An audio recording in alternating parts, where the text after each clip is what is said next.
Жалал Абад шаарынын тургуну 98 жаштагы Гафан Сафин күнүнө таңертеден курортко жөө чыгып келүүнү адат кылган. Анын айтымында ал курортко барып, дарылык касиети бар суулардан ичип, гүл тергенче келет.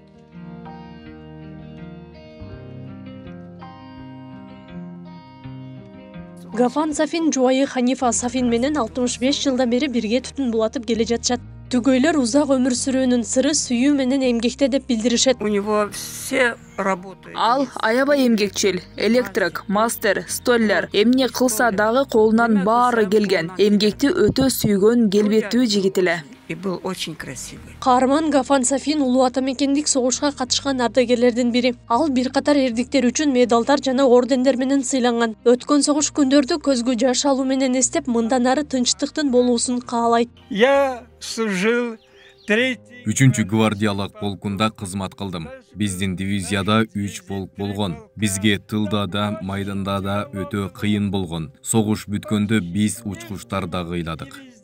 Гафан Сафин теги Башкырстандан болгону менен атасынын көз өткөн соң апасы менен Өзбекстанга келип, балдар үйүндө чоңойгон. Фронтко Өзбекстандан кетип, лётчик болуп кызмат өтөгөн. Согуш аяктаган соң Кыргызстанга көчүп келип, Жалал Абадда отурукташып калган. Спасибо. Күнөөстүк Кыргызстанга рахмат. Дүйнөдө Кыргызстандай жер жок. Бул түгөйлөрдүн 3 баласы бар. Азыркы учурда уулу менен бирге турушат.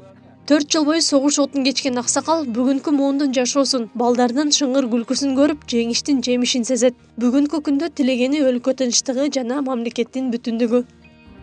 Аклай Карабаева, Аскар Маматисаков, Регион.